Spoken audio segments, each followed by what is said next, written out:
बिस्मिल्लाहिर्रहमानिर्रहीम यानी शुरू करता हूँ उस खुदा का नाम लेकर जो बड़ा मेहरबान है, निहायत रहम वाला है।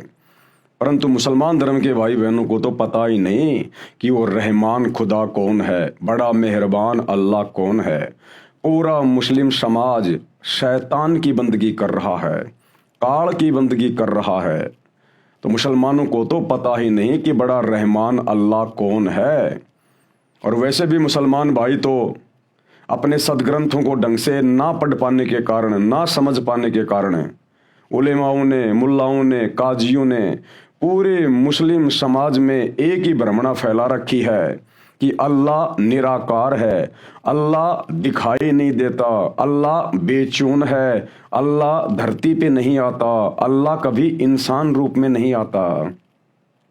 फिर वो अल्लाह कहाँ हुआ जो ना दिखाई दे, ना कभी धरती पे आता है, ना जिसका कोई आकार है, ना रंग है, ना रूप है। तो फिर ये कौन कह रहा है कि वो अल्लाह है? फिर ये कैसे साबित करोगे कि वो अल्लाह है?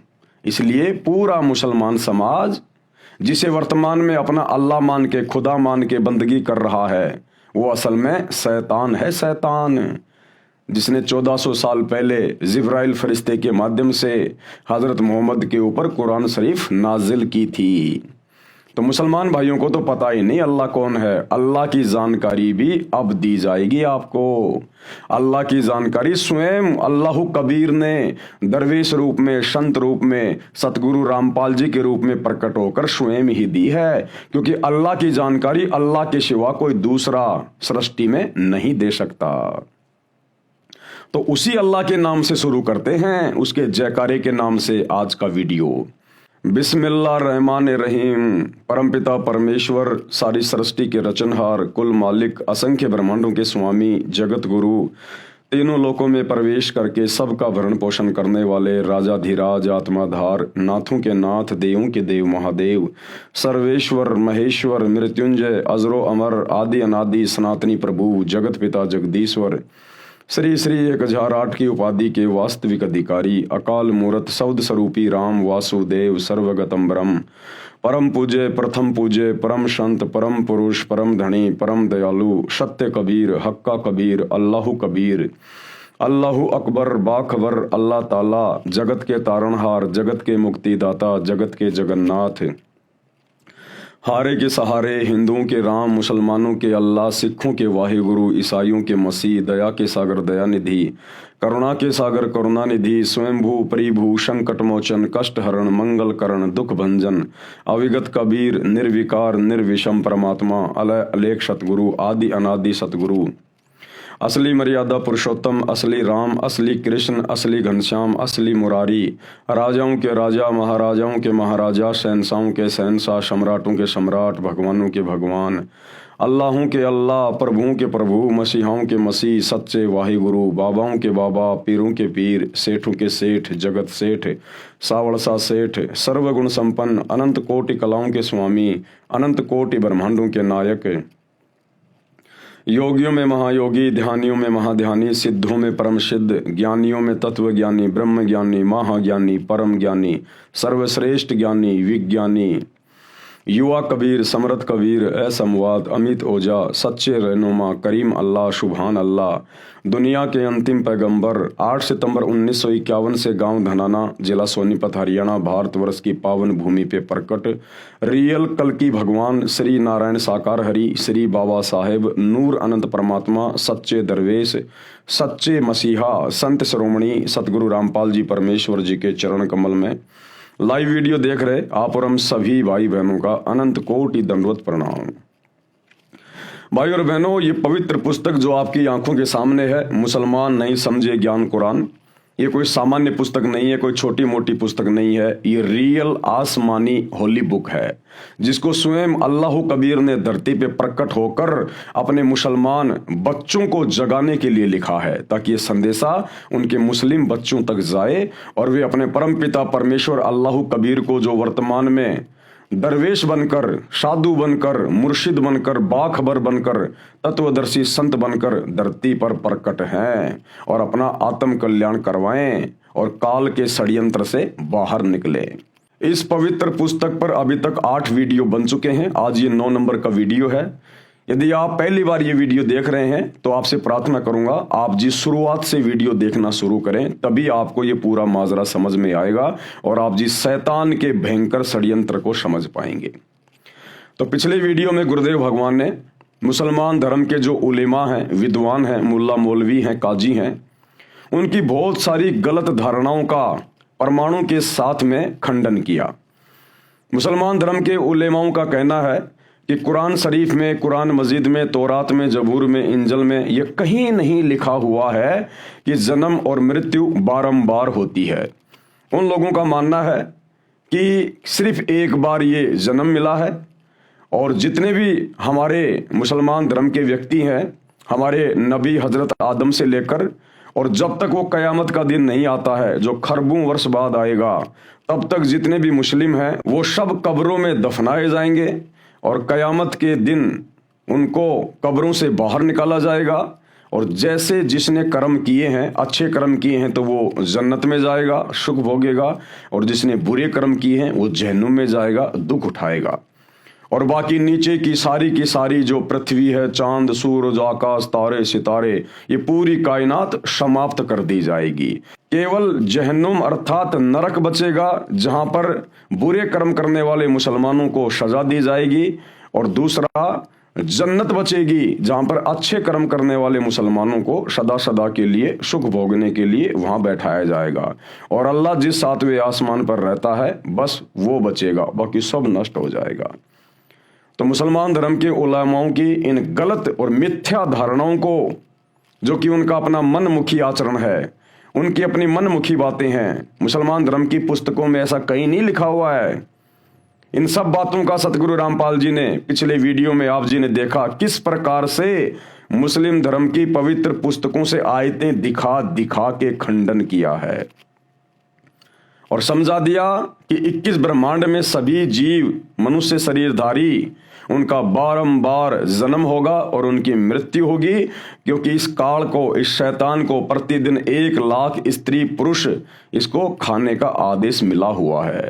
तो इसने यहाँ पर ब्रह्मा जी के माध्यम से जीवों की उत्पत्ति करवानी है, विष्णु जी के माध्यम से पालन पोषण, उनको आपस में मोह ममता में जकड़ के रखना होता है, और तमोगुण शंकर जी के माध्यम से अंत में उनका सर्वनाश करवा दिया जाता है, मृत्यु करवा दी जाती है किसी भी बहाने। तो ये शैतान का भयंकर षड्यंत्र है, जिसका पर्दाफाश सतगुरु रामपाल जी ने मुसलमान धर्म की पवित्र पुस्तकों से ही कर दिया है। सिर्फ आपको देखकर समझने की आवश्यकता है। अब ये परले क्या होती है, मुसलमान जिसको कयामत कहते हैं, असल में मुसलमान धर्म के लोग तो ये भी नहीं जानते वास्तव में कयामत होती क्या है, परले क्या होती है। ये बहुत प्रकार की होती हैं, परले होती हैं, परले भी कई प्रकार की होती हैं। उसके बाद महापरले होती है, महापरले भी कई प्रकार की होती है। उसके बाद दिव्य महापरले होती है, और दिव्य महापरले भी कई होती हैं। तो मुसलमान धर्म के लोग तो ढंग से परले यानी कयामत के विषय में भी नहीं जानते। और अब आप जी इस पवित्र पुस्तक मुसलमान नहीं समझे ज्ञान कुरान, इसके अंदर अल्लाहु कबीर सतगुरु रामपाल जी के कर कमल से इन कयामतों के विषय में लिखा हुआ लेख जो पढ़ने जा रहे हैं, ये लेख इस पूरी कायनात में, पूरी सृष्टि में सिवाय सतगुरु रामपाल जी के, इस अल्लाहु कबीर के दूसरा कोई नहीं जान सकता। क्योंकि सूरत फुरकानी 25 आयत नंबर 52 से 59 में मुसलमान धर्म के भाई बहन जिसे अपना खुदा मानते हैं, अल्लाह मानते हैं, वो असल में शैतान है, जो हजरत मोहम्मद के ऊपर आयतें नाजिल करते हुए कह रहा है आयत नंबर 59 में कि ए पैगंबर, जिस अल्लाह ने जो तुझे जिंदा रूप में मिला था, चैतन्य रूप में मिला था काबा में, उस जिंदा पे भरोसा रख, वो कभी मरने वाला नहीं है।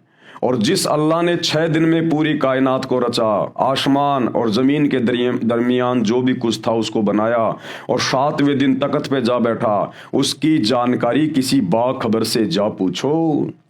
यानी उस सुप्रीम अल्लाह के बारे में मुसलमान धर्म के डुप्लीकेट अल्लाह इस शैतान को भी ज्ञान नहीं है, और कह दिया कि उसकी खबर तो किसी बाखबर से जा पूछो, किसी इल्म वाले से, जानने वाले से पूछो।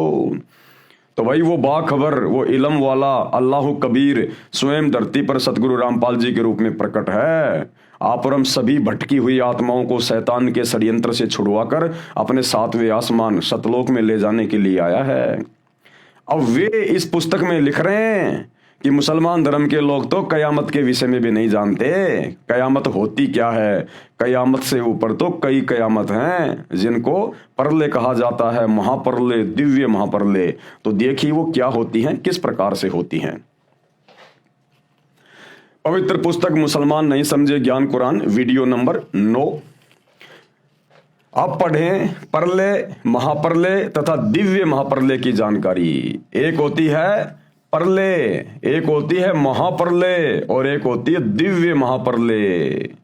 जब ये दिव्य महापरले होती है उस समय ये तुम्हारा डुप्लीकेट खुदा, डुप्लीकेट अल्लाह, शैतान भी खुदा के द्वारा, सुप्रीम गॉड अल्लाह कबीर के द्वारा नष्ट कर दिया जाता है और इसके पूरे के पूरे ब्रह्मांड भी समाप्त कर दिए जाते हैं। फिर से वो परमात्मा रिकंस्ट्रक्शन करता है, फिर से नई सृष्टि इसको रच के देता है और फिर से उसी प्रकार जीव की उत्पत्तियां शुरू हो जाती है, नर और नारी करके।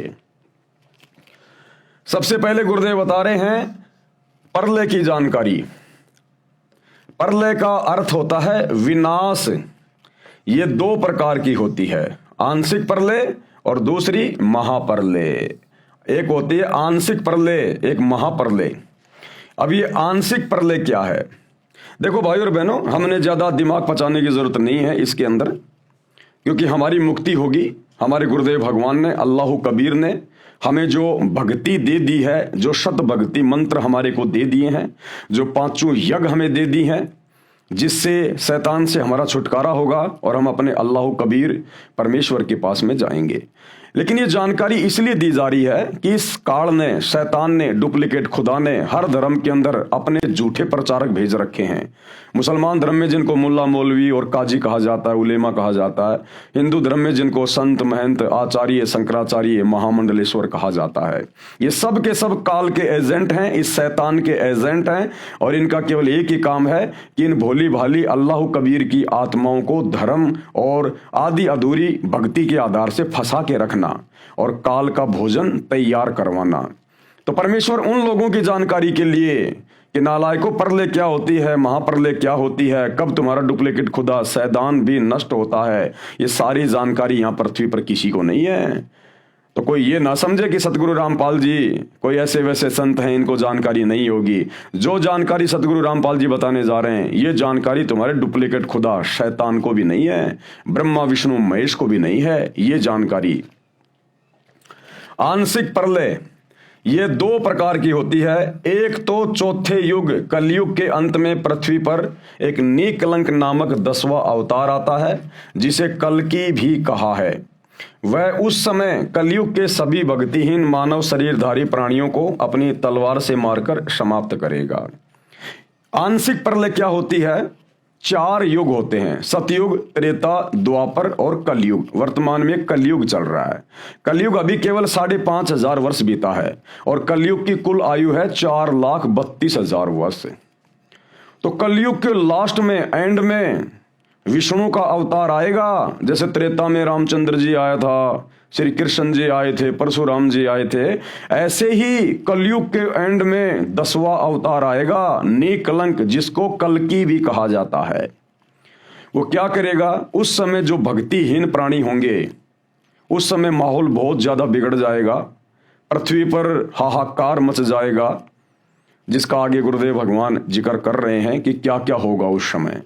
तो उस समय वो विष्णु का अवतार आएगा कल्कि, लाखों साल बाद, और वो भक्तिहीन प्राणियों को घास की तरह काटेगा, घास की तरह।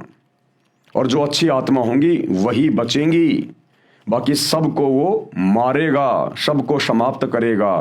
और उसके बाद में इस पृथ्वी की दोबारा से रिकंस्ट्रक्शन की जाएगी।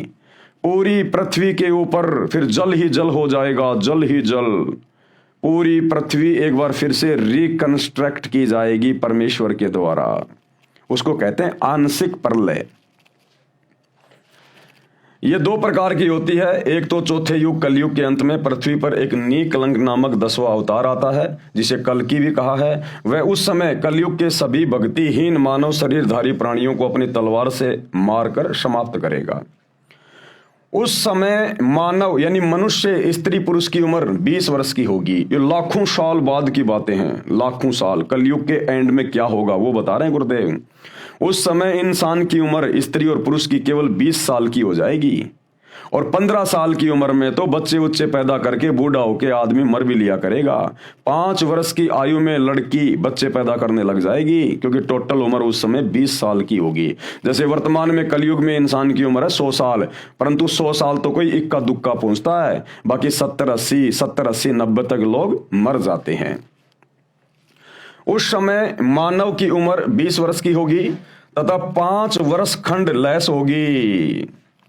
20 साल उम्र होगी, लेकिन 15 साल में ही काम तमाम हो जाया करेगा। अर्थात 15 वर्ष में सब बालक जवान बूढ़े होकर मर जाया करेंगे। 5 वर्षीय लड़की बच्चों को जन्म दिया करेगी। मानव का कद लगभग 1.5 या 2.5 फुट का होगा। उस समय इतने भूकंप आया करेंगे कि पृथ्वी पर 4 फुट ऊंचे मकान भी नहीं बना पाया करेंगे। सभी मानव धरती में बिल खोद कर रहा करेंगे, चूहे की तरह बिल खोद के रहा करेंगे। पृथ्वी उपजाऊ नहीं रहेगी। 3 हाथ यानी लगभग 4.5 फुट नीचे तक जमीन का उपजाऊ तत्व समाप्त हो जाएगा। कोई फलदार वृक्ष नहीं होगा तथा पीपल के पेड़ को पत्ते नहीं लगेंगे। सभी मनुष्य स्त्री व पुरुष मांसाहारी होंगे। आपसी व्यवहार बहुत घटिया होगा। रीछों की सवारी किया करेंगे। रीछ उस समय का अच्छा वाहन होगा। पर्यावरण दूषित होने से वर्षा होनी बंद हो जाएगी। जैसे ओस पड़ती है ऐसे वर्षा हुआ करेगी। गंगा जमुना आदि नदियां भी सूख जाएंगी। ये कलयुग का अंत होगा। उस समय प्रलय, पृथ्वी पर पानी ही पानी होगी। यह है आंशिक प्रलय। उस समय पूरी पृथ्वी के ऊपर सैकड़ों फुट पानी हो जाएगा, सैकड़ों फुट पानी। और दोबारा से पृथ्वी का जो उपजाऊ जो तत्व है, जो 4.5 फुट नीचे तक चला जाएगा। आप देख लो आज किस प्रकार से यूरिया डाला जा रहा है, किस प्रकार से पेस्टिसाइड्स का यूज किया जा रहा है, केमिकल का यूज हो रहा है। फैक्ट्रियों में किस प्रकार से केमिकल उत्पन्न होता है, कहां कहां यूज हो रहा है। तो पृथ्वी का उपजाऊपन भी नष्ट हो जाएगा 4.5 फुट तक। तो उस समय फसल तो पैदा होगी नहीं, इसलिए सब लोग मांसाहारी होंगे, मांस खाया करेंगे। और 1.5 से 2.5 फुट की इंसान की हाइट हो जाएगी। और इतने भूकंप आएंगे उस समय, क्योंकि भाई और बहनों ये जो सृष्टि है काल की, ये पाप और पुण्य के आधार से चलती है। लेकिन लोग इन बातों से अनभिज्ञ हैं। देखो, एक इंसान है रोड पे खड़ा होकर भीख मांग रहा है तो वो भी इंसान ही। और एक इंसान देश का प्रधानमंत्री बन के सारी सुख सुविधा भोग रहा है। तो दोनों इंसानों में इतना अंतर क्यों? सिर्फ पाप और पुण्य का, भक्ति का। कबीरा सब जग निर्धना, धनवंता ना कोय, धनवंता सो जानिए जिसके पास राम नाम धन होए।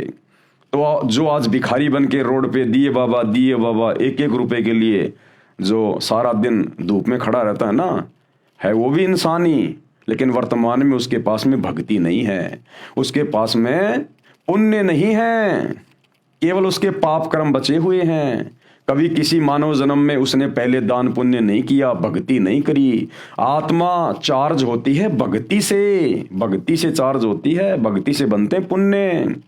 तो वो उसने किसी मनुष्य जन्म में किए नहीं, अब की बार उसके हाथ कुछ लगा नहीं। भिखारी बन के सारा दिन रोड पे दिए बाबा, कोई 1 रुपया दिखाता है, कोई 2 रुपया दिखाता है। और दूसरा व्यक्ति देश का राजा बन के, मंत्री, प्रधानमंत्री, राष्ट्रपति बन के, बड़ा बड़ा उद्योगपति बन के ऐशो आराम कर रहा है। क्यों? क्योंकि जब कभी उसका पहले मनुष्य जन्म था, उसने भक्ति भी की, उसने दान पुण्य भी किया, संतों के सत्संग भी सुने और उनकी शरण में भी था, जिस कारण से उसकी बैटरी चार्ज है। उसके पास में भक्ति धन है, उसके पास में पुण्य है, और उन्हीं पुण्यों की बदौलत आज वो अच्छी पोस्ट पे है। तो कलयुग के एंड में भक्ति कोई करेगा नहीं, भक्ति यहां रहेगी नहीं, और माहौल इतना भयंकर तरीके से बिगड़ जाएगा कि आपस में व्यवहार भी एक दूसरे के प्रति अच्छा नहीं होगा। कोई भी स्त्री पतिव्रता नहीं होगी। ना जाने कितने कितने उनके यार दोस्त होंगे, कितने कितने लोगों के साथ में वो शारीरिक मिलन किया करेंगे। कोई पतिव्रता नहीं रहेगा, ना स्त्री ना पुरुष, और फसल उपजेगी नहीं, क्योंकि पाप के कारण धरती पे अनाज भी उत्पन्न होगा नहीं। उनको कठिनाइयां भोगनी पड़ेंगी, वो कष्ट भोगने पड़ेंगे उनको, जिस कारण से मांस खाया करेंगे, मांस, सब मांसाहारी हो जाएंगे। और इतने भूकंप आएंगे, इतने भूकंप आएंगे, कोई 4 फुट का मकान बनाकर भी नहीं रह पाएगा, 4 फुट का मकान बनाकर भी। इसलिए जमीन में बिल खोद के रहेंगे। तो वो समय आएगा। इसलिए ये परमात्मा अल्लाह कबीर सतगुरु रामपाल जी धरती पे आए हुए हैं कि ए आत्माओं, आने वाले समय में अगर तुम वर्तमान में पार नहीं हुए तो तुम्हें कैसे कैसे कष्ट भोगने पड़ेंगे, तुम्हें कैसी कैसी समस्याओं का सामना करना पड़ेगा, तुम्हारा जीना दूभर हो जाएगा, फिर तुम्हें कोई मौका नहीं मिलेगा भक्ति करने का उस समय। इसलिए मान जाओ, सुधर जाओ, सत्संग सुन लो, सबकी जेब में मोबाइल हैं, अपने अल्लाह कबीर परमपिता परमेश्वर की पहचान कर लो, शैतान के लोक से निकल चलो। उस समय प्रलय यानी पृथ्वी पर पानी पानी होगा, प्रलय होगी, एकदम इतनी वर्षा होगी कि सारी पृथ्वी पर सैकड़ों फुट पानी हो जाएगा। अति ऊंचे स्थानों पर कुछ मानव शेष रहेंगे, यानी जो कुछ भी व्यक्ति बचेंगे ना, वो धार्मिक होंगे, वो निकलंक, वो कल्कि विष्णु का अवतार केवल उन्हीं को छोड़ेगा जो धार्मिक व्यक्ति होंगे, जिनके पास में थोड़ी बहुत भक्ति कमाई होगी। फिर वो क्या करेंगे, जब पृथ्वी पर सैकड़ों फुट पानी हो जाएगा ना, वो ऊंचे स्थानों पे चले जाएंगे, पहाड़ों पे चले जाएंगे। फिर जमीन पर जो सैकड़ों फुट पानी हो जाएगा, धीरे धीरे वो पानी जमीन के अंदर जाएगा और जमीन के अंदर से जो केमिकल है उसको बाहर निकालेगा, और फिर सूर्य की गर्मी से वो केमिकल सूखेगा, वो पानी सूखेगा। फिर पूरी पृथ्वी पर वन ही वन होंगे, पेड़ ही पेड़ होंगे, जिस कारण से फिर से पृथ्वी उपजाऊ बनेगी, बढ़िया वातावरण होगा। पानी सैकड़ों वर्षों में सूखेगा, फिर सारी पृथ्वी पर जंगल उग जाएगा, पृथ्वी फिर से उपजाऊ हो जाएगी। जंगल यानी पेड़ों की अधिकता से पर्यावरण फिर शुद्ध हो जाएगा। कुछ व्यक्ति जो भक्ति युक्त होंगे ऊंचे स्थानों पर बचे रह जाएंगे, उनके संतान होगी, वह बहुत ऊंचे कद की होंगी। यानी जो व्यक्ति अंत में जो 1.5 फुट के 2-2 फुट के जो बचेंगे, जो पहाड़ों के ऊपर रहा करेंगे, फिर उसके बाद उनके जो संतान हुआ करेगी, वो बढ़िया वातावरण होने से पृथ्वी पर जंगल ही जंगल हो जाएंगे, पृथ्वी का उपजाऊपन फिर से ठीक हो जाएगा। तो उन छोटे छोटे इंसानों को जो बच्चे पैदा होंगे वो उनसे डबल डबल हुआ करेंगे, फिर उसके बच्चे पैदा होंगे वो उससे डबल होंगे। इस प्रकार सैकड़ों फुट की हाइट सतयुग में हो जाती है। फिर वो दोबारा से सतयुग शुरू हो जाएगा। चूंकि वायुमंडल में वातावरण की शुद्धता होने से शरीर अधिक स्वस्थ हो जाएगा, माता पिता छोटे कद के होंगे और बच्चे ऊंचे कद यानी शरीर के होंगे। कुछ समय पश्चात माता पिता और बच्चों का युवा अवस्था में कद समान हो जाएगा। उस समय वातावरण पूर्ण रूप से शुद्ध होगा। इस प्रकार यह सतयुग का प्रारंभ होगा और फिर सतयुग का प्रारंभ हो जाएगा। यह पृथ्वी पर आंशिक प्रलय ज्योति निरंजन यानी काल, ये शैतान के द्वारा की जाती है। अब दूसरी आंशिक प्रलय क्या है? दूसरी आंशिक प्रलय 1000 चतुर्युग पश्चात होती है। दूसरी आंशिक प्रलय होती है वो 1000 चतुर्युग के बाद होती है। पहली आंशिक प्रलय तो हुई चौथे युग के पश्चात, सतयुग, त्रेता, द्वापर और वर्तमान में चल रहा है कलयुग, इसके एंड में होगी। दूसरी आंशिक प्रलय वो कब होगी? वो 1000 चतुर्युग के बाद, क्योंकि जो ब्रह्मा जी हैं, इस काल का बेटा, शैतान का जो बेटा है ब्रह्मा, इस ब्रह्मा का एक दिन इतना लंबा है, कितना? 1008 चतुर्युग का ब्रह्मा जी का एक दिन है, और इसकी कुल 100 वर्ष की उम्र है, 100 वर्ष की आयु, और इसका एक दिन कितना लंबा है? 1008 चतुर्युग का, और 1008 चतुर्युग की ही इसकी रात्रि होती है। अब ये 1008 चतुर्युग का समय कितना होता है? एक चतुर्युग का समय होता है 43,20,000 वर्ष। एक चतुर्युग, सतयुग, त्रेता, द्वापर और कलयुग, ये हो गया एक चतुर्युग, यानी 4 युगों का एक समय चतुर्युग। इन 4 युगों की कुल समय गणना कितनी होती है? 43,20,000 वर्ष। और ऐसे ऐसे 1008 चतुर्युग का ब्रह्मा जी का केवल दिन होता है, दिन। तो जब ब्रह्मा जी का 1008 चतुर्युग का दिन समाप्त होगा, जब रात्रि लगेगी, तो उस समय ये दूसरी आंशिक प्रलय होगी। जब ब्रह्मा जी का दिन होगा और जब दिन समाप्त होगा, रात्रि लगेगी ब्रह्मा जी की, उस समय फिर ये दूसरी आंशिक प्रलय होती है। 1000 चतुर्युग पश्चात होती है, तब श्री ब्रह्मा जी का एक दिन समाप्त होता है। इतने ही चतुर्युग तक रात्रि होती है, यानी 1008 चतुर्युग तक वो प्रलय रहेगी। एक रात्रि तक प्रलय रहती है। वास्तव में श्री ब्रह्मा जी का एक दिन 1008 चतुर्युग होता है। एक ब्रह्मा जी के दिन में 14 इंद्रों का शासन काल पूरा होता है। इंद्र देवताओं का राजा, एक ब्रह्मा जी के एक दिन में, ब्रह्मा जी के एक दिन में 14 इंद्र अपना शासन पूरा करके गधे की योनि में चले जाते हैं। और एक इंद्र का शासन कितना होता है? 72 चतुर्युग। 72 चतुर्युग तक एक इंद्र शासन करता है, देवताओं के राजपथ पे रहता है 72 चतुर्युग तक। और एक चतुर्युग की आयु कितनी? 43,20,000 वर्ष। ऐसे ऐसे 72 चतुर्युग तक इंद्र शासन करता है। एक ब्रह्मा जी के दिन में 14 इंद्रों का शासन काल पूरा होता है। एक इंद्र का शासन काल 72 चौकड़ी युग होता है, 72 चतुर्युग। एक चौकड़ी यानी चतुर्युग में 4 युग होते हैं। सतयुग की कुल उम्र होती है 17,28,000 वर्ष का होता है। दूसरा त्रेता युग जो 12,96,000 वर्षों का होता है। तीसरा द्वापर युग जो 8,64,000 वर्षों का होता है। और चौथा कलयुग जो 4,32,000 वर्षों का होता है। चारों युगों के कुल 43,20,000 वर्ष हैं। गणना करने के लिए आसानी रहे इसलिए चतुर्युग से गणना की जाती है। ब्रह्मा का एक दिन 1008 चतुर्युग का होता है, इसको सीधा 1000 चतुर्युग गिनते हैं।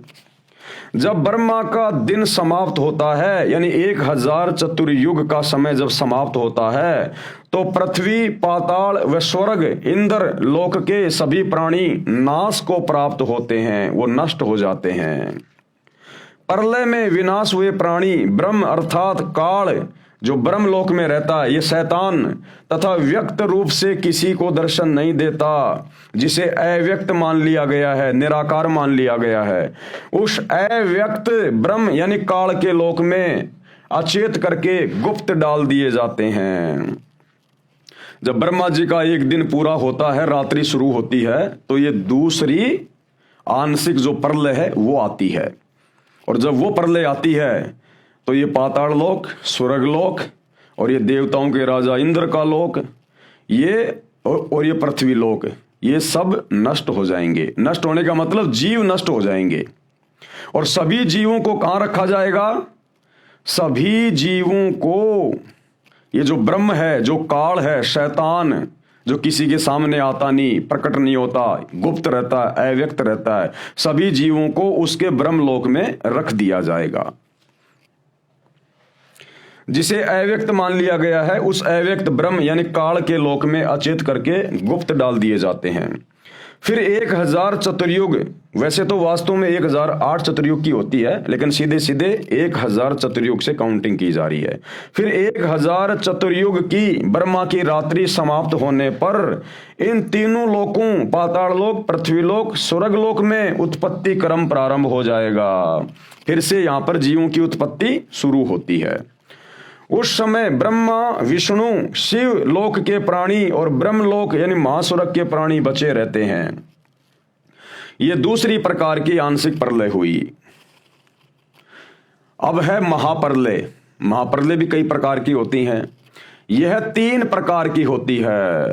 अब भाइयों और बहनों, ये बातें इस पूरी कायनात में सतगुरु रामपाल जी के अलावा ना तो आज से पहले किसी ने बताई और ना आगे कोई बता पाएगा। ये स्वयं अल्लाह कबीर है जो सृष्टि को रचता है और इसको नष्ट करवाता है। इनके अलावा कोई नहीं जान सकता। महाप्रलय ये 3 प्रकार की होती है। प्रथम महाप्रलय क्या है? यह काल ज्योति निरंजन महाकल्प के अंत में करता है। महाकल्प क्या होता है? जब एक ब्रह्मा अपनी 100 साल की उम्र पूरी करके मर जाता है, उसको कहते हैं एक महाकल्प। यह काल ज्योति निरंजन अर्थात शैतान महाकल्प के अंत में करता है, यानी ब्रह्मा जी के मरने के बाद करता है। जिस समय ब्रह्मा जी की मृत्यु होती है, ब्रह्मा जी की आयु, ब्रह्मा की रात्रि 1000 चतुर्युग की होती है तथा इतना ही दिन होता है। 30 दिन रात्रि का एक महीना, 12 महीनों का एक वर्ष और 100 वर्ष का एक ब्रह्मा का जीवन, यह एक महाकल्प कहलाता है। दूसरी महाप्रलय क्या है? 7 ब्रह्मा जी की मृत्यु के बाद एक विष्णु जी की मृत्यु होती है। अब आपको यह पता चल गया ब्रह्मा जी की कितनी आयु है, कितनी लंबी उम्र है। जब ऐसे ऐसे 7 ब्रह्मा जी अपनी आयु पूरी करके मर जाते हैं, तब एक विष्णु जी की मृत्यु होती है। यानी विष्णु जी जो शैतान का पुत्र है, ये तीनों शैतान के पुत्र हैं, काल के, ब्रह्मा विष्णु महेश। यानी विष्णु जी की इतनी लंबी आयु है, जब 7 ब्रह्मा जी अपनी 100 साल की इतनी लंबी उम्र पूरी करके मर जाते हैं, तब एक विष्णु जी मरता है। यानी ब्रह्मा से 7 गुना ज्यादा विष्णु जी की आयु है। और जब ऐसे ऐसे 7 विष्णु मर जाएंगे, तब एक शंकर जी मरता है। यानी शंकर की आयु विष्णु जी से भी 7 गुना ज्यादा है। तो दूसरी जो महाप्रलय होती है वो कैसे होती है? 7 ब्रह्मा जी की मृत्यु के बाद एक विष्णु जी की मृत्यु होती है। 7 विष्णु जी की मृत्यु के उपरांत एक शिव जी की मृत्यु होती है। इसे दिव्य महाकल्प कहते हैं, दिव्य महाकल्प। उसमें ब्रह्मा विष्णु शिव सहित इनके लोकों के प्राणी तथा स्वर्गलोक, पाताल लोक और मृत्युलोक आदि में अन्य रचना तथा उनके प्राणी नष्ट हो जाते हैं। उस समय केवल ब्रह्मलोक बसता है, जिसमें ये काल भगवान, ज्योति निरंजन, शैतान तथा दुर्गा 3 रूपों में, महाब्रह्मा रूप में, महासावित्री रूप में और महाविष्णु, महालक्ष्मी और महाशंकर, महादेवी, पार्वती के रूप में 3 लोक बनाकर रहता है। इसी ब्रह्मलोक में एक महास्वर्ग बना है, उसमें चौथी मुक्ति प्राप्त प्राणी रहते हैं, जैसे मार्कंडे, रूमी ऋषि जैसी आत्मा जो चौथी मुक्ति प्राप्त है, जिन्हें ब्रह्मलीन कहा जाता है। वे यहाँ के 3 लोकों के साधकों की दिव्य दृष्टि की समता से बाहर होते हैं। स्वर्ग, मृत्यु व पाताल लोकों के ऋषि उन्हें देख नहीं पाते, इसलिए ब्रह्मलीन मान लेते हैं, परंतु वे ब्रह्मलोक में बने महास्वर्ग में चले जाते हैं। फिर दिव्य महाकल्प के आरंभ में काल, ये ज्योति निरंजन, शैतान, ये भगवान ब्रह्मलोक से नीचे की सृष्टि फिर से रचता है। काल भगवान अपनी प्रकृति यानी माया आदि भवानी, जो इसकी पत्नी है ये दुर्गा, जिसको प्रकृति भी कहते हैं, माया भी कहते हैं, आदि भवानी भी कहते हैं, महासावित्री, महालक्ष्मी व महादेवी गौरी के साथ रति कर्म से यानी पति पत्नी मिलन से अपने 3 पुत्रों रजगुण ब्रह्मा, सतगुण विष्णु, तमगुण शिव को उत्पन्न करता है। ये काल भगवान उन्हें अपनी शक्ति से अचेत अवस्था में कर देता है। तीनों ब्रह्मा विष्णु महेश को अपनी पत्नी दुर्गा से पैदा करके उनको कोमा में रखता है। फिर तीनों को भिन्न भिन्न स्थानों पर, जैसे ब्रह्मा जी को कमल के फूल पर, विष्णु जी को समुद्र में शेषनाग की सैया पर और शिव जी को कैलाश पर्वत पर रखता है। तीनों को बारी बारी सचेत कर देता है। उन्हें प्रकृति दुर्गा के माध्यम से सागर मंथन का आदेश होता है। तब यह महामाया यानी मूल प्रकृति शेरावाली ये दुर्गा अपने 3 रूप बनाकर सागर में छुपा देती है। 3 लड़कियों यानी जवान देवियों को प्रकट करती है। तीनों बच्चे ब्रह्मा विष्णु शिव इन्हीं तीनों देवियों से विवाह करते हैं। अपने तीनों पुत्रों को 3 विभाग उत्पत्ति का कार्य ब्रह्मा जी को कि बेटा तू इन जीवों के अंदर रजोगुण के प्रभाव से संतान उत्पन्न करने की प्रेरणा कर। तो जो उत्पत्ति का, जो क्रिएशन का जो डिपार्टमेंट होता है वो ब्रह्मा जी को दे दिया जाता है। वह स्थिति यानी पालन पोषण का कार्य विष्णु जी को तथा संहार यानी मारने का कार्य शिव जी को देता है, जिससे ये काल ब्रह्म शैतान की सृष्टि फिर से शुरू हो जाती है, जिसका वर्णन पवित्र पुराणों में भी है, जैसे शिव महापुराण, ब्रह्म महापुराण, विष्णु महापुराण, महाभारत, सुख सागर, देवी भागवत महापुराण में विस्तृत वर्णन किया गया है। और गीता जी के 14वें अध्याय के श्लोक 3 से 5 में संक्षिप्त रूप से कहा गया है। अब तीसरी महाप्रलय क्या है? तीसरी महाप्रलय क्या है? एक ब्रह्मांड में 70,000 बार त्रिलोकीय शिव यानी काल के तमोगुण पुत्र की मृत्यु हो जाती है, तब एक ब्रह्मांड की प्रलय होती है। यानी ब्रह्मा जी से 7 गुना ज्यादा आयु विष्णु जी की, विष्णु जी से 7 गुना ज्यादा आयु शंकर जी की यानी शिव की। और जब ऐसे ऐसे 70,000 शिव जन्मते और मर लेते हैं, उसके बाद फिर ये तीसरी महाप्रलय होती है। तथा ब्रह्मलोक में तीनों स्थानों पर रहने वाला काल महाशिव अपना महाशिव वाला शरीर भी त्याग देता है। इस प्रकार यह एक ब्रह्मांड की प्रलय अर्थात तीसरी महाप्रलय हुई। तथा उस समय एक ब्रह्मलोकीय शिव यानी काल की मृत्यु हुई तथा 70,000 त्रिलोकीय शिव काल के पुत्र की मृत्यु हुई। अर्थात एक ब्रह्मांड में बने ब्रह्मलोक सहित सर्वलोकों के प्राणी विनाश में आते हैं। इस समय को परब्रह्म अर्थात अक्षर पुरुष का एक युग कहते हैं। इस प्रकार गीता अध्याय 8 श्लोक 16 का भावार्थ समझना चाहिए। इसी प्रकार 3 दिव्य महाप्रलय होती हैं। दिव्य महाप्रलय कितनी प्रकार की होती हैं? 3 प्रकार की। अब मुसलमान धर्म के उलेमा, विद्वान, मुल्ला, मौलवी, काजी बस एक ही चीज जानते हैं, कयामत कयामत। वो कयामत को भी ढंग से नहीं जानते। अब सतगुरु रामपाल जी परमात्मा ये अल्लाह कबीर बता रहा है कैसे कैसे सृष्टि रची हुई है, कैसे कैसे ये नष्ट होती है, इनके सिवा कोई नहीं बता सकता। सौपन में भी कोई नहीं सोच सकता जो बातें सतगुरु रामपाल जी परमेश्वर जी ने आके बताई हैं सृष्टि के विषय में। इसी प्रकार 3 दिव्य महाप्रलय होती हैं। प्रथम दिव्य महाप्रलय ये क्या होती है? जब 100 ब्रह्मलोकीय शिव यानी काल ब्रह्म की मृत्यु हो जाती है, तब चारों महाब्रह्मांडों में बने 20 महाब्रह्मांडों के प्राणियों का विनाश हो जाता है। विशेषकर एक महाब्रह्मांड में ही सृष्टि रहती है। एक महाब्रह्मांड के अंदर जब प्रलय होती है, तब दूसरे महाब्रह्मांड में सृष्टि शुरू होती है। अंत में चारों महाब्रह्मांडों के 20 ब्रह्मांडों में प्रलय हो जाती है। तब चारों महाब्रह्मांडों के शुभ कर्मी प्राणियों को, हंस आत्माओं को 21वें ब्रह्मांड में बने नकली शतलोक आदि लोकों में रख देता है ये काल। तथा उसी लोक में निर्मित अन्य 4 गुप्त स्थानों पर अन्य प्राणियों को अचेत करके डाल देता है। तथा तब उसी नकली सतलोक के प्राणियों को खाकर अपनी भूख मिटाता है। तथा जो प्रतिदिन खाए प्राणियों को उसी 21वें ब्रह्मांड में बने 4 गुप्त स्थानों में अचेत करके डालता रहता है। तथा वहां पर भी ज्योति निरंजन यानी एक शैतान अपने 3 रूप महाब्रह्मा, महाविष्णु तथा महाशिव धारण कर लेता है। तथा वहां पर बने शिव रूप में अपनी जन्म मृत्यु की लीला करता रहता है, जिसे समय निश्चित रखता है। तथा 100 बार मृत्यु को प्राप्त होता है। जिस प्रकार परब्रह्म के 100 युग का समय 21वें ब्रह्मांड में पूरा हो जाता है। तत्पश्चात चारों महाब्रह्मांडों के अंदर सृष्टि रचना का कार्य प्रारंभ करता है। जिस एक सृष्टि में 100 ब्रह्मलोकीय शिव यानी काल की आयु अर्थात परब्रह्म के 100 युग तक सृष्टि रहती है। तथा इतना ही समय प्रलय रहती है अर्थात परब्रह्म के 200 युग, क्योंकि परब्रह्म के एक युग में एक ब्रह्मलोकीय शिव अर्थात काल की मृत्यु होती है। उसमें एक दिव्य महाप्रलय जो काल द्वारा की जाती है उसका कर्म पूरा होता है। ये काल अर्थात ब्रह्म प्रथम अव्यक्त कहलाता है। गीता अध्याय 7 श्लोक 24 और 25 में दूसरा अव्यक्त परब्रह्म तथा इसे भी परे तीसरा सनातन अव्यक्त जो पूर्ण ब्रह्म है। गीता अध्याय 8 श्लोक 20 का भाव समझें। अब भाई और बहनों, ये बातें दिमाग के ऊपर से निकलेंगी क्योंकि बहुत ही गूढ़ ज्ञान है। इस ज्ञान को समझना इतना आसान नहीं है। इस ज्ञान को तो आप जब सतगुरु रामपाल जी की शरण में आ जाओगे और 8-10 साल तक उनके सत्संग सुनोगे ध्यान से, सृष्टि रचना को कई बार समझोगे ध्यान से, तब कहीं जाकर ये बातें थोड़ी थोड़ी हमारे जहन में आएंगी।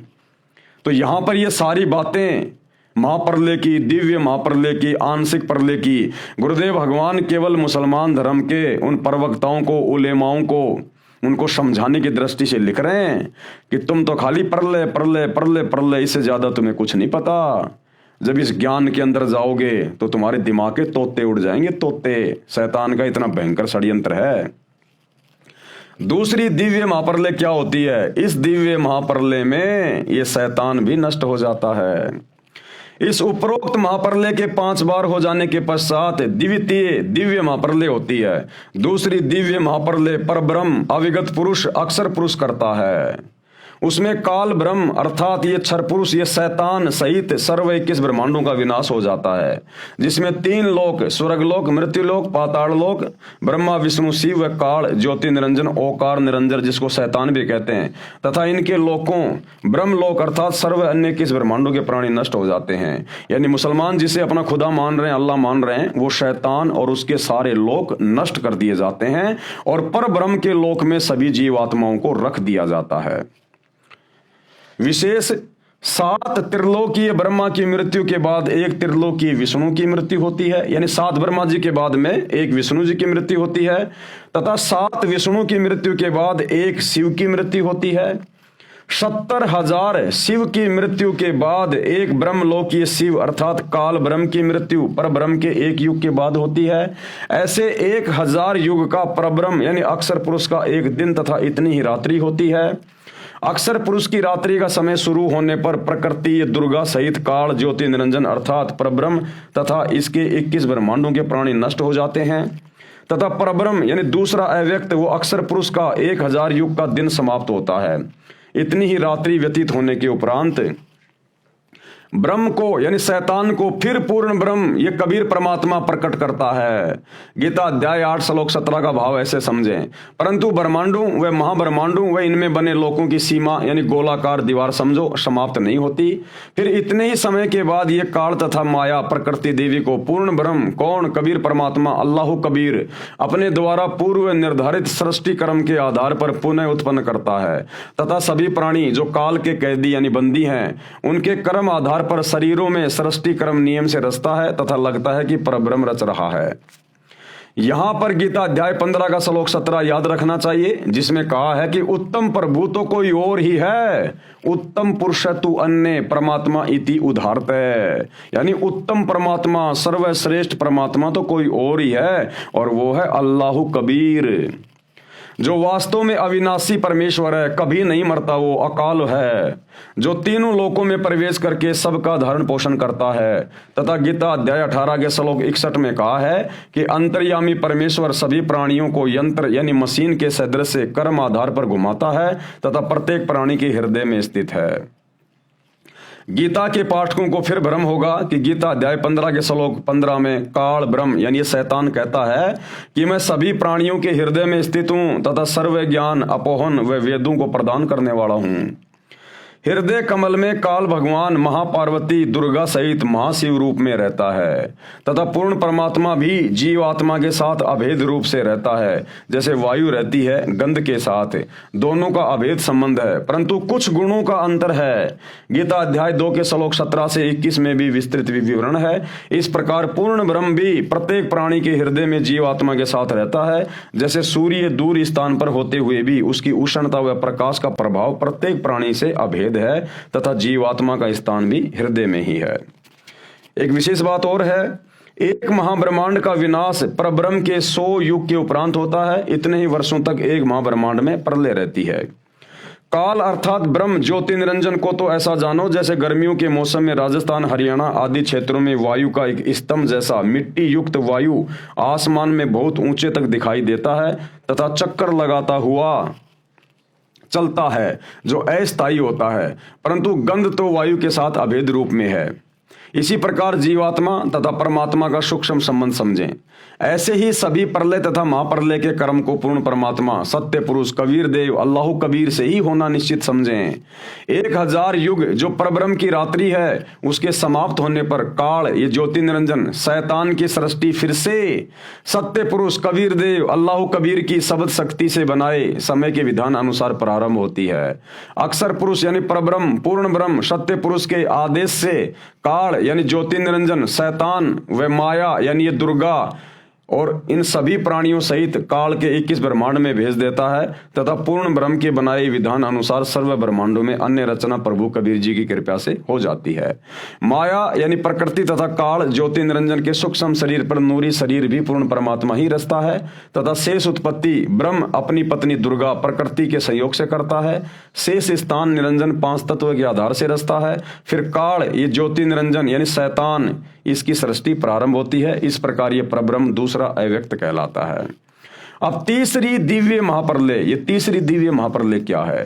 तीसरी दिव्य महाप्रलय, कबीर परमेश्वर अल्लाह कबीर का जो बड़ा बेटा है अचिंत, तो कबीर परमेश्वर के आदेश से उनका बेटा अचिंत तीसरी दिव्य महाप्रलय करता है। और तीसरी दिव्य महाप्रलय में नीचे के जितने भी ब्रह्मांड हैं, इस शैतान के काल के 21 ब्रह्मांड और अक्षर पुरुष के 7 संग ब्रह्मांड, इस सारी रचना को समाप्त कर देता है, नष्ट कर देता है, बिल्कुल खत्म कर देता है। यानी सतलोक से नीचे की जितनी भी रचना है वो सारी नष्ट कर दी जाती है तीसरी दिव्य महाप्रलय में। और फिर परमेश्वर के आदेश से अचिंत फिर से इसको दोबारा से रचता है। जैसा कि पूर्वोक्त विवरण में पढ़ा कि 70,000 काल यानी शैतान के शिव रूपी पुत्रों की मृत्यु के पश्चात एक ब्रह्म यानी महाशिव की मृत्यु होती है। वह समय पर ब्रह्म का एक युग होता है। इसी के विषय में गीता अध्याय 2 श्लोक 12, अध्याय 4 श्लोक 5 तथा 9 में, अध्याय 10 श्लोक 2 में गीता ज्ञानदाता प्रभु कह रहा है, ये शैतान कहता है कि मेरी भी जन्म मृत्यु होती है, वो इस प्रकार से होती है। बहुत से जन्म हो चुके हैं जिनको देवता लोग ब्रह्मा विष्णु महेश शिव सहित व महर्षि जन भी नहीं जानते, क्योंकि ये सभी देवी देवता महर्षि जन ये सभी इस शैतान से उत्पन्न होते हैं। ये शैतान सबकी उत्पत्ति करता ब्रह्म ये काल, तो ये देवी देवता नहीं जान सकते कि कैसे प्रलय होती है, शैतान कौन है, कैसे उसकी मृत्यु होती है, कैसे उसका जन्म होता है। क्योंकि जिस प्रकार अपने बाप की उत्पत्ति को बेटे नहीं बता सकते, वो तो दादाजी बताएगा। तो ये जो ब्रह्म है, जो काल है, ये ब्रह्मा विष्णु महेश का पिता है।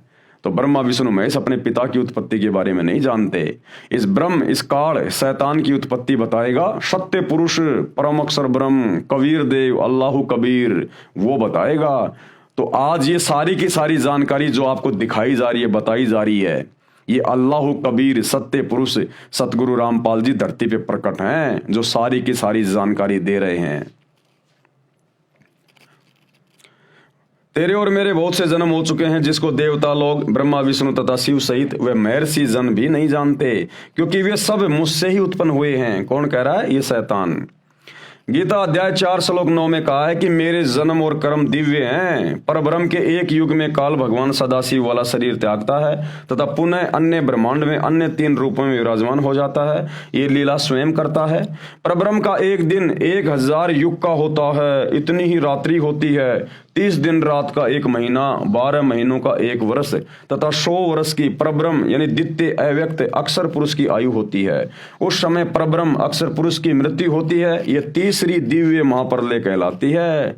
तीसरी दिव्य महाप्रलय। तीसरी दिव्य महाप्रलय में सभी ब्रह्मांड तथा अंड, जिसमें ब्रह्म यानी शैतान के 21 ब्रह्मांड तथा परब्रह्म यानी अक्षर पुरुष के 7 संग ब्रह्मांड व अन्य असंख्य ब्रह्मांड नाश में आवेंगे। धुंधुकार का शंख बजेगा, सर्व अंड व ब्रह्मांड नाश में आवेंगे, परंतु वह तीसरी दिव्य महाप्रलय बहुत समय उपरांत होवेगी। वह तीसरी दिव्य महाप्रलय सत्य पुरुष यानी अल्लाह कबीर का पुत्र अचिंत अपने पिता पूर्ण ब्रह्म सत्य पुरुष की आज्ञा से सृष्टि कर्म नियम से जो पूर्ण ब्रह्म ने निर्धारित किया हुआ है करेगा और फिर सृष्टि रचना होगी। परंतु सतलोक में गए हंस दोबारा जन्म मरण में नहीं आएंगे, परंतु जो आत्माएं वर्तमान में उस अल्लाह कबीर की जो सतगुरु रामपाल जी के रूप में धरती पे प्रकट हैं, जो वर्तमान में इनकी भक्ति करके आजीवन मर्यादा में रह के अपना जन्म मरण का रोग समाप्त करवा लेंगे, सतलोक में बैठा दिए जाएंगे। इन सभी प्रलय में, महाप्रलय में, दिव्य महाप्रलय में फिर वो प्राणी उसमें कष्ट नहीं उठाएंगे, क्योंकि परमात्मा उनको सतलोक में बैठा देगा। और सतलोक का कभी भी विनाश नहीं होता है, वहां कभी कोई प्रलय महाप्रलय दिव्य महाप्रलय नहीं होती है। वो अविनाशी लोक हैं, वो शाश्वत रहेंगे, सदा सदा रहेंगे। तो क्या कह रहे हैं गुरुदेव? परंतु सतलोक में गए हंस यानी भगत दोबारा जन्म मरण में नहीं आएंगे। इस प्रकार न तो अक्षर पुरुष अर्थात पर ब्रह्म अमर है, न ये काल अर्थात शैतान ब्रह्म अमर है, न ब्रह्मा रजगुण विष्णु सतगुण और शिव तमगुण अमर है। फिर इनके पुजारी यानी इनके भगत कैसे पूर्ण मुक्ति प्राप्त कर सकते हैं? अर्थात कभी नहीं। इसलिए पूर्ण ब्रह्म की साधना करनी चाहिए, इसलिए किसकी साधना करनी चाहिए? पूर्ण ब्रह्म की। अब देखो भाई और बहनों, ये चक्कर क्या है, आपको थोड़ा सा शॉर्ट में समझाने का प्रयास करता हूं, जो मुसलमान धर्म के भाई बहन हैं। देखो, सबसे पहले है कबीर परमात्मा। सबसे पहले कौन है? एकमात्र कबीर अल्लाह, ये सबसे बड़ा भगवान है, सभी का परमात्मा है, इसी से सारी सृष्टि उत्पन्न हुई है। तो सबसे बड़ा परमात्मा है कबीर देव, ये कबीर परमात्मा, सर्व सृष्टि का रचनहार, कुल मालिक, असंख्य ब्रह्मांडों का स्वामी, कबीर, अल्लाह कबीर, ओरिजिनल खुदा, सुप्रीम गॉड कबीर। अब कबीर परमेश्वर ने क्या कर रखा है? कबीर परमात्मा ने 4 लोक रचे, अपने नीचे 4 लोक रचे उन्होंने। एक रच दिया उन्होंने अनामी लोक, दूसरा रच दिया उन्होंने अगम लोक, और तीसरा रच दिया उन्होंने अलख लोक, और चौथा रच दिया उन्होंने सत्यलोक। ये 4 लोक रचे परमात्मा ने। हम सभी आत्माएं पहले सतलोक में रहा करती थी, सभी जीव आत्माएं, ये शैतान भी वहीं रहा करता था, ये दुर्गा भी वहीं रहा करती थी, सब वहीं रहा करते थे। ये जब आप सृष्टि रचना सुनोगे सतगुरु रामपाल जी के मुख कमल से यूट्यूब पे, तब आपको समझ में आएगा। फिर सतलोक में वहां पर शैतान के मन में एक दोष आया कि मैं अलग से राज्य प्राप्त करना चाहता हूं। इसने वहां पर तप करना शुरू कर दिया, और तप के बदले कबीर परमात्मा ने इसको 21 ब्रह्मांड दे दिए उसी सतलोक के अंदर। सतलोक में ही एक साइड में इसको 21 ब्रह्मांड दे दिए, 21 प्लाट दे दिए कबीर परमात्मा ने, अल्लाह कबीर ने। अब इसने वहां पर एक गलती कर दी, इसने वहां पर दुर्गा के साथ में अभद्र व्यवहार किया। आपको शॉर्ट में बताया जा रहा है, पूरी जानकारी सृष्टि रचना सुनिए सतगुरु रामपाल जी के मुख कमल से। इसने दुर्गा के साथ में जबरदस्ती करनी चाहिए, शारीरिक संबंध इसने बनाने चाहे, जिस कारण से कबीर परमात्मा ने इसको अपने सतलोक से निष्कासित कर दिया। इसको 21 ब्रह्मांड दे दिए और सतलोक से इसको 16 शंख कोश की दूरी पर यहां भेज दिया। सतलोक के इसको निष्कासित कर दिया और इसको श्राप दे दिया कि प्रतिदिन तू 1 लाख स्त्री पुरुषों को खाएगा, उनके सूक्ष्म शरीर की वासना को तू तपतशिला पे भून भून के खाएगा। तो क्या हुआ भाई और बहनों, इस काल को परमात्मा ने इसके 21 ब्रह्मांड सहित और सतलोक से 16 संकोश की दूरी पे भेज दिया। 16 संकोश की दूरी पे, 16 संकोश की दूरी पे इसको शैतान कहते हैं। इसको बाद में इसका नाम शैतान पड़ गया। काल भी यही है, ब्रह्म भी यही है, यानी इसको सतलोक से परमात्मा ने निष्कासित कर दिया और इसको 21 ब्रह्मांड दे दिए, पूरे के पूरे 21 ब्रह्मांड इसके विमान की तरह वहां से चल के परमात्मा की शब्द शक्ति से और यहां आ गए। अब इन्हीं 21 ब्रह्मांडों में ये शैतान डुप्लीकेट भगवान बन के बैठा है। इसको मुसलमान अपना अल्लाह समझ रहे हैं, हिंदू अपना भगवान समझ रहे हैं, और ये शैतान अपने 21 ब्रह्मांड से बाहर की जानकारी किसी को नहीं होने देता, क्योंकि जीव समझ ही नहीं पाते जानकारी सारी की सारी, क्योंकि ये सबका राजा बन के बैठा हुआ है। ये शैतान, ये ब्रह्म ज्योति निरंजन भी इसी को कहते हैं, क्षर पुरुष भी इसी को कहते हैं। अब इसने क्या किया? इसने अपनी पत्नी दुर्गा के साथ में शारीरिक संबंध बना के इसने 3 बेटे उत्पन्न किए। सबसे पहला बेटा ब्रह्मा, दूसरा बेटा विष्णु, और तीसरा बेटा ये आपका शंकर जी। 3 बेटे उत्पन्न किए इसने। अब इसको तो श्राप लग गया कि तू प्रतिदिन 1 लाख स्त्री पुरुष खाएगा, और इसको वहां से निष्कासित कर दिया। अब ये क्या करे, अपने भोजन की व्यवस्था कैसे करे ये? और इसने दुर्गा को कह दिया, दुर्गा आज के बाद मैं कभी किसी के सामने नहीं आऊंगा, मैं अपने 21वें ब्रह्मांड में रहूंगा।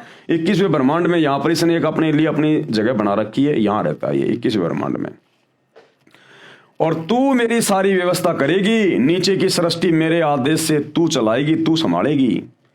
और 3 पुत्र इसने पैदा कर दिए दुर्गा के साथ में संभोग करके, ब्रह्मा विष्णु महेश। सृष्टि रचना में आप पढ़ेंगे कैसे उनको सचेत किया, कैसे उनकी शादियां हुई, कैसे ब्रह्मा जी को वेद मिले, सारी जानकारी। अब भाइयों और बहनों, पूरा का पूरा जो सिस्टम है ये ब्रह्मा विष्णु महेश के माध्यम से चल रहा है। यहां पर ब्रह्मा विष्णु महेश के माध्यम से पूरा सिस्टम चल रहा है। अब इसको जो 21 ब्रह्मांड दिए गए हैं सत्य पुरुष के द्वारा, कबीर परमात्मा के द्वारा, 21 ब्रह्मांड को इसने 5 भागों में डिवाइड कर रखा है। 5 भागों में 5 ब्रह्मांडों का इसने समूह बना रखा है, और केवल एक ब्रह्मांड में यह सृष्टि की उत्पत्ति करवाता है, बाकी 4 ब्रह्मांड इसके खाली पड़े रहते हैं।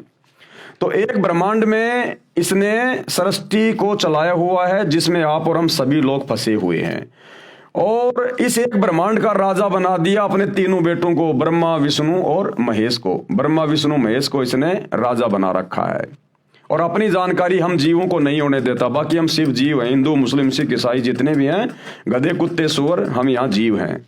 ये अपनी जानकारी यहाँ किसी को नहीं होने देता।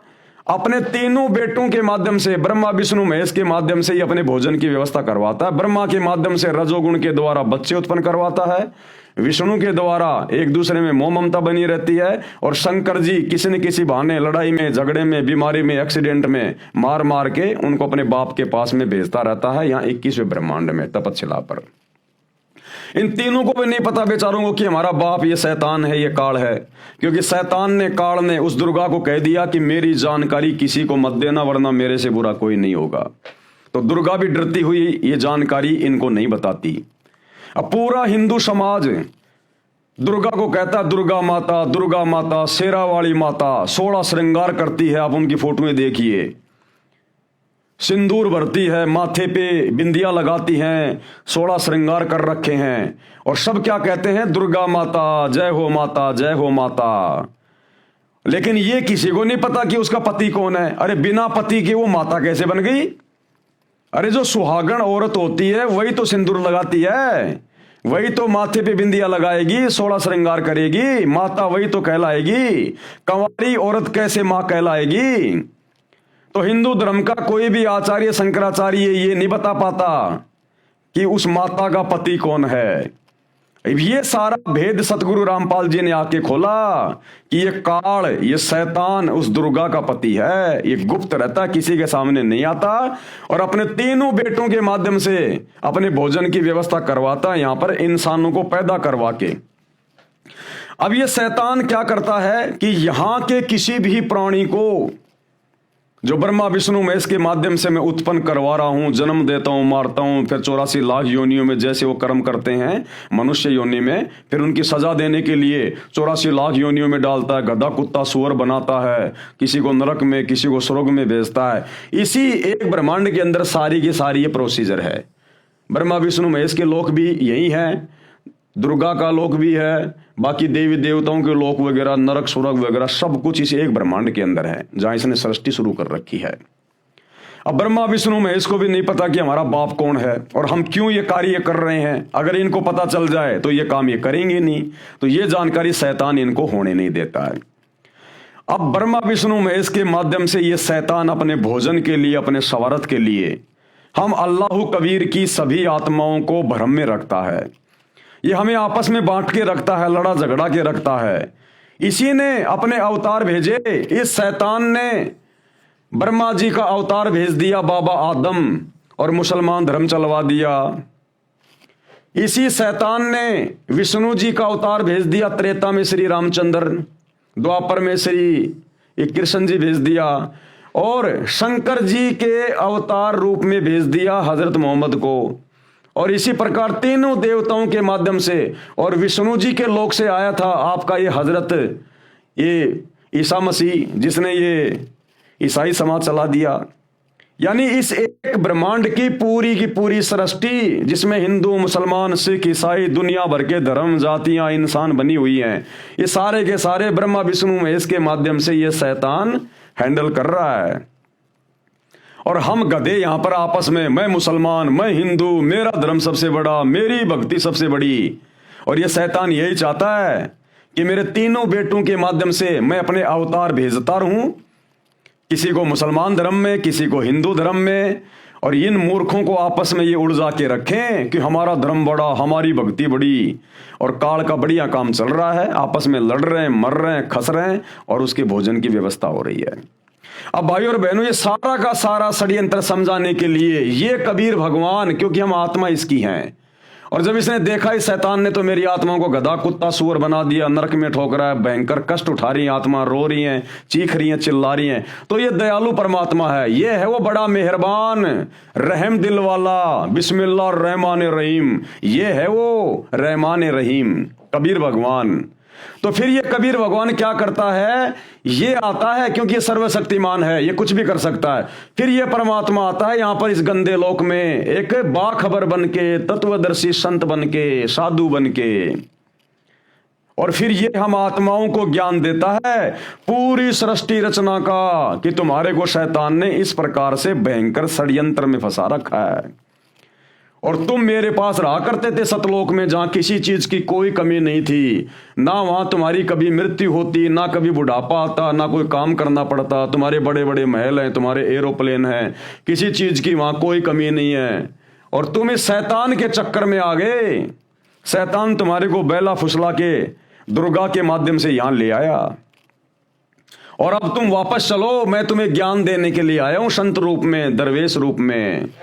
ये शैतान किसी के सामने नहीं आता, ये अव्यक्त रहता है, गुप्त रूप में रहता है यहां पर। ये साकार है, इंसान के जैसा है, लेकिन इसने पूरा का पूरा सिस्टम अपने तीनों बेटे ब्रह्मा विष्णु महेश के माध्यम से शुरू करवा रखा है। ये किसी के सामने नहीं आता, जिस कारण से मुसलमान भाई इसको कहते हैं कि भगवान दिखाई नहीं देता, भगवान निराकार है।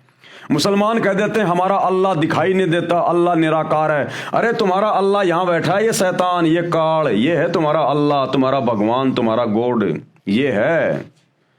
ये इसलिए सामने नहीं आता किसी के भी, और सारा का सारा कार्य अपने तीनों बेटों ब्रह्मा विष्णु महेश के माध्यम से कर रहा है। सबको यहां पर जातियों में, धर्मों में उलझा के रखा हुआ है। कभी अपने बेटे ब्रह्मा के लोक से आत्मा भेज देता है, उसको बाबा आदम बना देता है। कभी ये किसी को विष्णु के लोक से भेज देता है, ईसा मसीह को भेज दिया, और शंकर जी के लोक से इसने हजरत मोहम्मद को भेज दिया। तो ये नीचे की जो सृष्टि है सारी की सारी, ये ब्रह्मा विष्णु महेश के माध्यम से चल रही है। ब्रह्मा विष्णु महेश के फिर बाद में अवतार आएंगे, पैगंबर आएंगे, और हम मूर्ख आपस में धर्म और जातियों के नाम पर बटे हुए हैं। तो ये अल्लाह कबीर, ये रहम दिल अल्लाह आकर संत रूप में ये हमें ज्ञान समझाता है। लेकिन हम मूर्ख इतने ज्यादा अज्ञान में रंग चुके होते हैं, हम कह देते नहीं नहीं अल्लाह धरती पे आता ही नहीं, अल्लाह तो निराकार है, अल्लाह दिखाई नहीं देता, अल्लाह तो बेचैन है, और हम इनके ज्ञान को नहीं समझते, और जोर जबरदस्ती भाई ये करता नहीं है। तो जो पुण्यात्मा होती हैं, जो इनकी बातों पे गौर कर लेती हैं, इनके सत्संगों को ध्यान से सुन लेती है, वे आत्माएं इनकी भक्ति शुरू कर देती हैं सतगुरु रामपाल जी की, अल्लाह कबीर की। और इनके पास वो भक्ति है जो आपको शैतान के षड्यंत्र से छुड़ा सकती है। अन्यथा भाई यहीं गधे कुत्ते बनते रहोगे, चाहे हिंदू हो, चाहे मुसलमान हो, चाहे अमेरिका का हो, चाहे भारत का हो। ये है पूरा का पूरा इसका षड्यंत्र। और यह षड्यंत्र आपको बखूबी समझ में आएगा जब आप सतगुरु रामपाल जी के मुख कमल से यूट्यूब पर अपनी जेब से मोबाइल निकाल के सर्च करोगे सृष्टि रचना संत रामपाल जी, तो भैया 2-3 घंटे के सैकड़ों वीडियो मिलेंगे, और सभी धर्मों से प्रमाण दिखा दिखा के सृष्टि रचना बता रहे हैं सतगुरु रामपाल जी। कोई मन गढ़ंत कहानी नहीं है। 1-2 बार सुनोगे तो आपको लगेगा कहीं कोई मन गढ़ंत कहानी है, क्योंकि आज से पहले हमने कभी सुनी नहीं।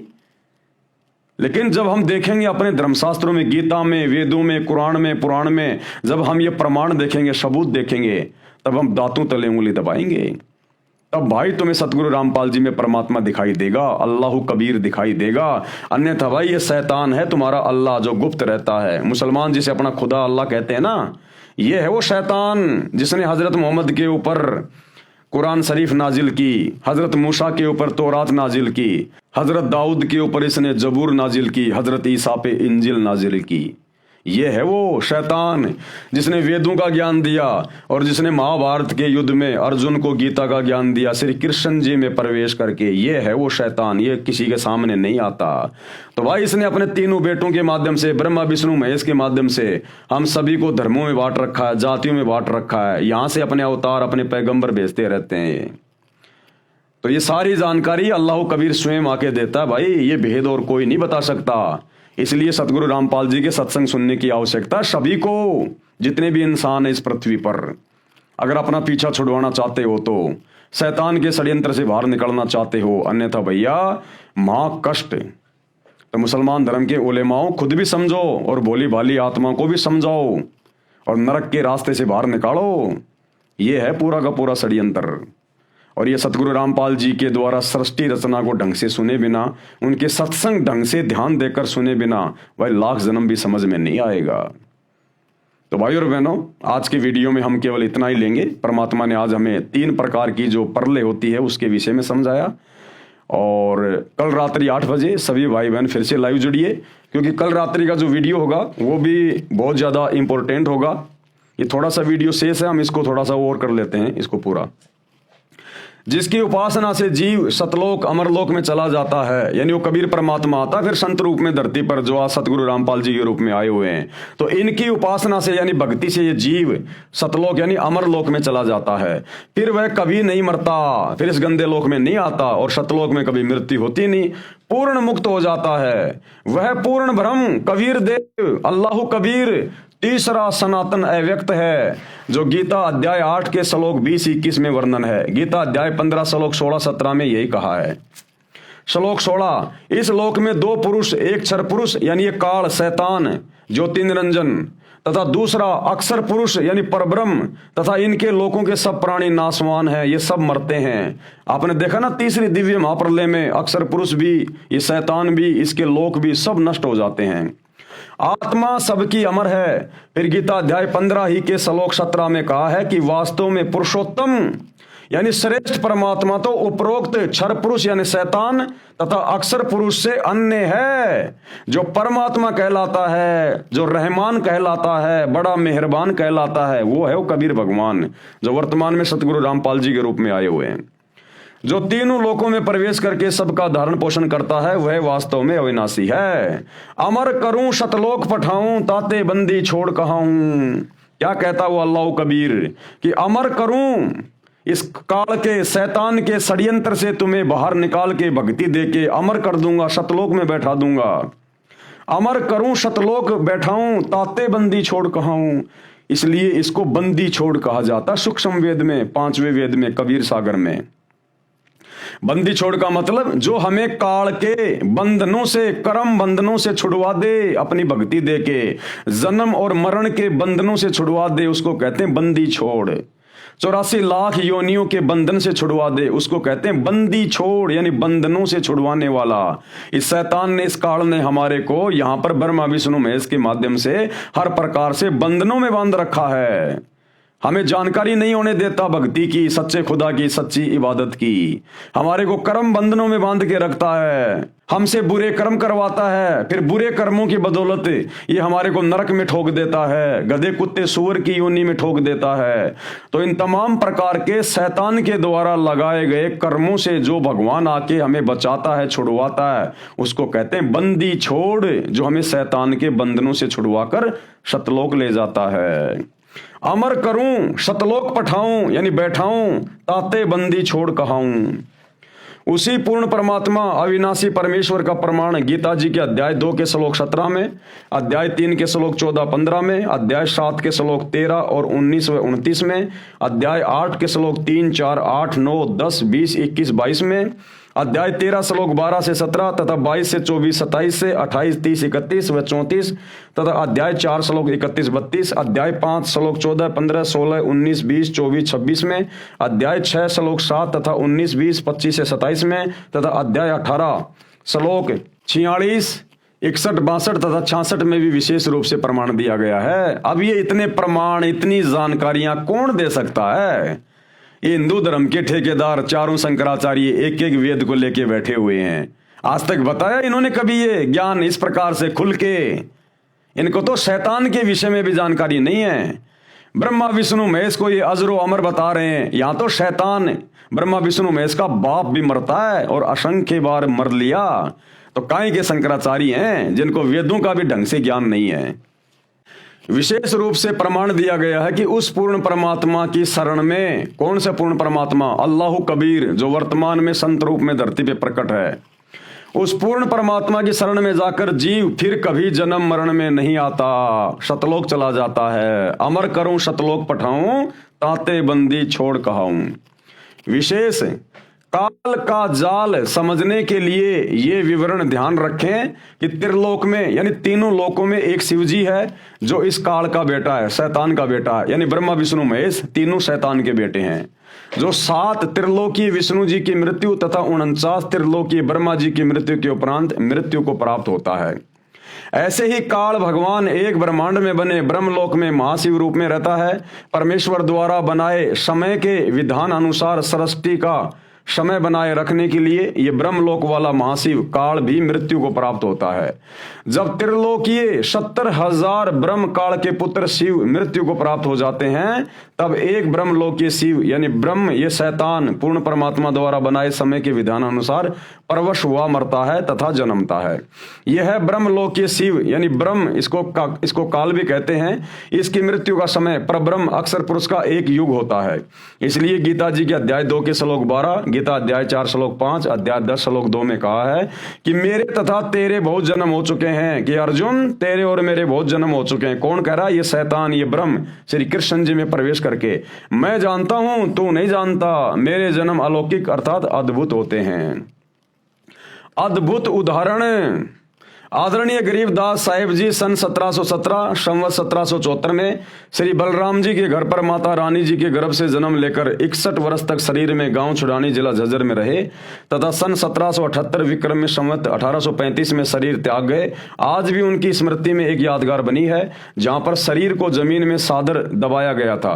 6 महीने के उपरांत वैसा ही शरीर धारण करके आदरणीय गरीबदास साहेब जी 35 वर्ष तक अपने पूर्व शरीर के शिष्य भूमड़ सैनी जी के पास शहर सहारनपुर उत्तर प्रदेश में रहकर शरीर त्याग गए। वहां पर हिंदू तथा मुसलमान दोनों उनके शिष्य हुए। वहां भी आज उनकी स्मृति में यादगार बनी है। स्थान है सहारनपुर शहर में चिलकाना रोड से कलसिया रोड निकलता है। कलसिया रोड पर आधा किलोमीटर चलकर बाईं तरफ ये अद्वितीय पवित्र यादगार विद्यमान है तथा उस पर एक शिलालेख भी लिखा है जो प्रत्येक साक्षी है। उसी के साथ में बाबा लालदास जी का भी बाड़ा बना हुआ है। तो भाइयों और बहनों, कल हम शुरू करेंगे दूसरा अध्याय। हमारा एक अध्याय इस पवित्र पुस्तक मुसलमान नहीं समझे ज्ञान कुरान, इसके ऊपर पूरा हो चुका है। कल हमारा दूसरा अध्याय शुरू होगा और दूसरा अध्याय क्या है? अल्लाह पृथ्वी पर आता है या नहीं आता है। अल्लाह वो परमेश्वर अल्लाहु कबीर पृथ्वी पर आता है या नहीं आता है। तो कल हमारा दूसरा अध्याय शुरू होगा। बहुत सारी गूढ़ जानकारियां, अच्छी जानकारियां मुसलमान धर्म के भाई बहनों को प्राप्त होने जा रही हैं और मुसलमान धर्म के भाई बहनों की पुस्तकों से ही आयतें बताई जाएंगी, दिखाई जाएंगी कि कहां कहां लिखा हुआ है कि वो अल्लाह कबीर धरती पर सशरीर आता है, मनुष्य रूप में आता है। लेकिन मुसलमान धर्म के मुल्ला मौलवी सतगुरु रामपाल जी परमेश्वर जी के तत्व ज्ञान के अभाव से समझ नहीं पाए। कोई नहीं समझ पाया, किसी भी धर्म का कोई भी व्यक्ति, क्योंकि संपूर्ण जानकारी अल्लाह कबीर स्वयं धरती पर प्रकट होकर ही समझाता है। अन्यथा कुरान शरीफ गलत सिद्ध हो जाएगी, क्योंकि कुरान शरीफ में हजरत मोहम्मद को वो शैतान कह रहा है कि जिस अल्लाह ने, जिस खुदा ने 6 दिन में सृष्टि रची, 7वें दिन तख्त पे जा बैठा, उसकी खबर किसी बाखबर से जा पूछो। उसने भी हाथ खड़े कर लिए मुसलमानों के खुदा ने, अल्लाह ने, उस डुप्लीकेट अल्लाह ने, शैतान ने, कि भैया मैं भी नहीं जानता उस कबीर अल्लाह के बारे में पूरी जानकारी, वो किसी बाखबर से पूछो। तो भाई बाखबर कौन है जो अल्लाह के बारे में बता देगा? वो अल्लाह स्वयं ही बाखबर बन के आता है। तो आज वो अल्लाह, अल्लाह कबीर रहमान अल्लाह स्वयं सतगुरु रामपाल जी के रूप में धरती पर प्रकट है, जिन्होंने अभी अभी इस पुस्तक में अपने कर कमल से इस शैतान की उत्पत्ति और इसकी मृत्यु कैसे होती है, अक्षर पुरुष की उत्पत्ति और उसकी मृत्यु कैसे होती है, ये परले क्या है, महापरले क्या है, दिव्य महापरले क्या है, जिसको आज तक कोई नहीं बताया, सतयुग से लेकर वर्तमान तक। तो ये कौन है? सोचने की बात है। थोड़ा सा दिमाग पे जोर डालो, स्वयं अल्लाह कबीर धरती पे प्रकट है। तो भाई और बहनों, आज के वीडियो में केवल इतना ही। कल रात्रि 8 बजे सभी भाई बहन फिर से लाइव जुड़िए। तब तक गुरुदेव भगवान हम सबको आज्ञा दें, इजाजत दें, सद्बुद्धि दें, आशीर्वाद दें। बंदी छोड़ अल्लाह कबीर सच्चे दरवेश सतगुरु रामपाल जी परमेश्वर जी की जय हो।